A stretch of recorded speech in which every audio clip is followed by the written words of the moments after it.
from the White House at this point. The real question is what we're actually going to get.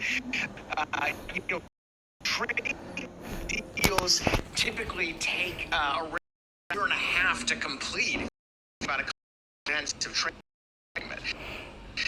Doing in just a few weeks, given the politics of trade policy, these nations' capitals, given the complexity of the issues here, this isn't just about tariffs, it's about non-tariff barriers too.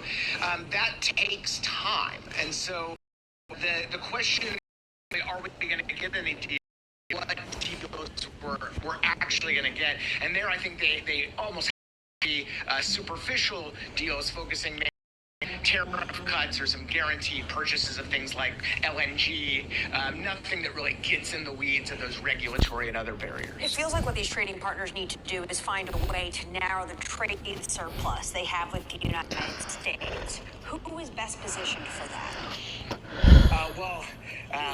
It's governments that have still some ability to purchase directly, so state-owned energy companies, and that.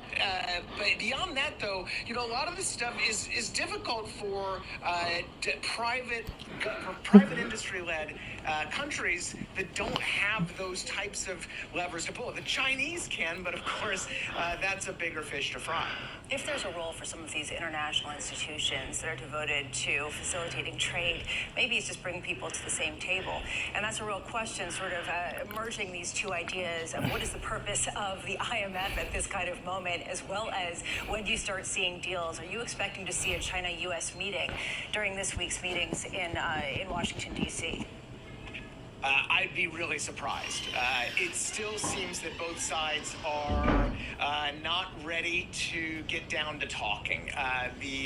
With China sending back multiple Boeing jets over the last week and shutting off purchases of American energy, I think we're still in the shoot first phase of that relationship.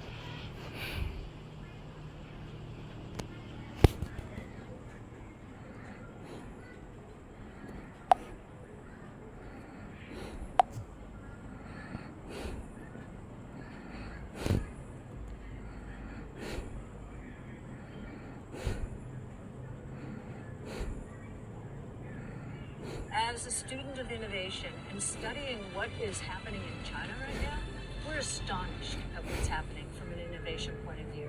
When the government here puts out an objective, yes, the entrepreneurial zeal of the people,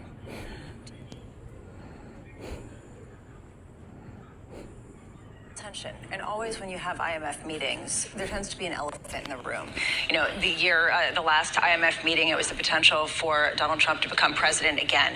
The meeting before that, it was the increasing tension between China and the rest of the world when it came to trade. Now the elephant's there. It is in the face in terms of the breakdown of the international trade order. What is their new role? Because this is not the Bretton Woods type of accord that you've seen in the past, given the fact that the U.S. led that and is now leading sort of the breakup of that order, at least on the surface. What's the argument for freer trade? The Cato Institute says, wait, see what happens. Equity futures on the S&P 500 negative by 1.3% on the S&P. The dollar weaker across the board in G10, euro dollar 115.30. And in the bond market, yields a little bit higher at the longer end of the curve, the 30-year. That yield is up by close to 8 basis points. Up next, Leland Miller of China Beige Book as U.S.-China trade tensions continue to ramp up. Live from New York, this is Bloomberg.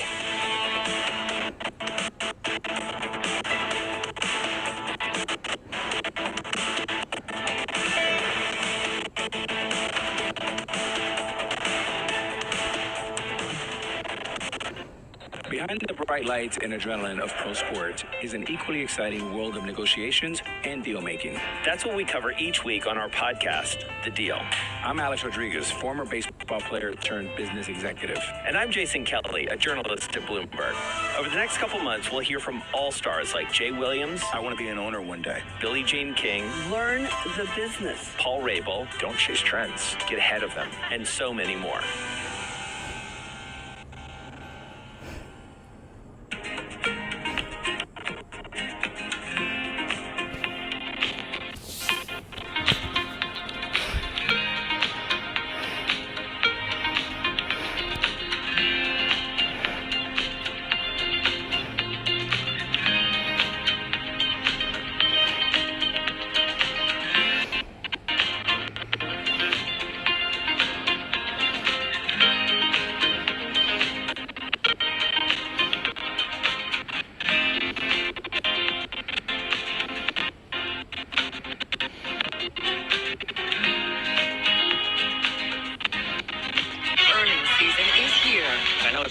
Super Bowl, right? I can't wait. It's like opening presents in the morning. All right, it will be exciting. Nobody covers earnings like Bloomberg. Asia is at the forefront of some of the world's biggest stories. And we're here, where the action starts in Sydney and in Tokyo. Get ahead as the global trading day begins. The Asia Trade, weekdays only on Bloomberg. Is this a negotiation or the new rules of the game? It could be either. It is up to the president how he wants to negotiate. The higher the tariff, the faster they come. A 90-day pause is not an eradication. The trade negotiations are moving quickly. There will be deals cut. Trust Bloomberg for all the context and clarity you need as the tariff and global economy story evolves. This year's bear case, very quickly, becoming the base case. Nobody covers tariffs like Bloomberg. Context changes everything. Today's CFOs are reshaping the C-suite. Bloomberg's chief future officer shines a spotlight on these dynamic leaders. The Spanish bank BBVA has gained worldwide respect for its efficiency and commitment to innovation. CFO Luisa Gomez Bravo welcomes the challenge of keeping her company on the cutting edge. In the world that is changing so fast, having a finance function that adapts quickly is crucial. Watch Chief Future Officer Wednesday on Bloomberg. All right, let's cut right to it. This is Bloomberg's new show, Primer. Technology is $1 trillion game.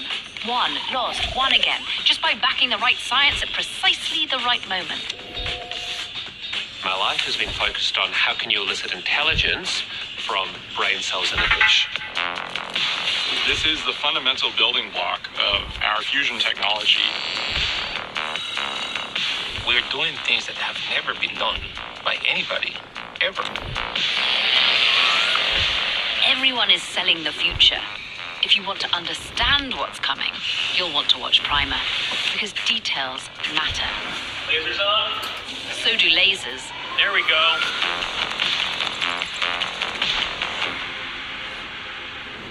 Oh, and it's on all these lovely channels.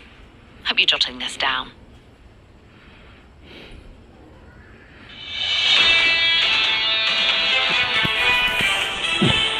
We're taking another leg lower in the last 10 minutes or so. Equity futures now down by 1.25%. On the S&P, on the Nasdaq 100, we're down by close to 1.5% with 2 hours from the cash open. Let's get you some morning movers with Danny Berger. Hey, Danny. Hey, John. Just want to look at some of the reasons that tech is underperforming this morning. Some of the drag coming from news out of TSMC. Its ADR down nearly 2% this morning. A couple things going on. For one, its Arizona factory posting a loss. For two, the company warning that it's not going to get as much money as it expected, or maybe even any money from the government, the U.S. CHIPS Act. And finally, saying that it's going to have a hard time ensuring that its customers are complying with different American export controls. Now, speaking of customers, one of the biggest of which is NVIDIA, which is also one of the companies leading the losses in the S&P 500 pre-market session, down 3%, possibly just because of the risk-off nature of today's session. NVIDIA is losing, maybe because of that TSMC news, but in general, chip makers are struggling in the trade today. Again, as is tech as a whole, Google one of them. Now, a couple things to look out for Google as it falls 1.25% to the pre-market. It's going to report earnings on Thursday, but Alphabet also has an event risk to get through today. It's going to be facing a U.S. judge trying to make the argument that it shouldn't be broken up, something that the U.S. government has wanted for this company. They're facing a judge that already once ruled against it and comes just a few days after a separate judge ruled that Google indeed had conducted an illegal monopoly in online advertising technology. John. Hey, Danny, appreciate it. An update there on Alphabet. That stock is lower in the pre-market, going into the opening about 2 hours away. On a radar this morning, our top story, President Trump's threats against Fed Chair Jay Powell weighing on the dollar and equity futures. The National Economic Council Director, Kevin Hassett, saying Trump is studying whether he's able to fire him.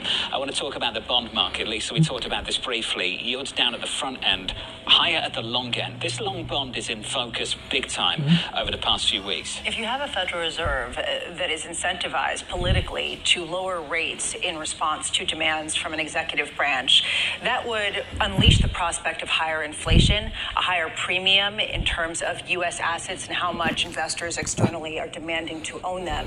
And that is the reason why you see on the margins ones, lower short end yields, and higher long end ones.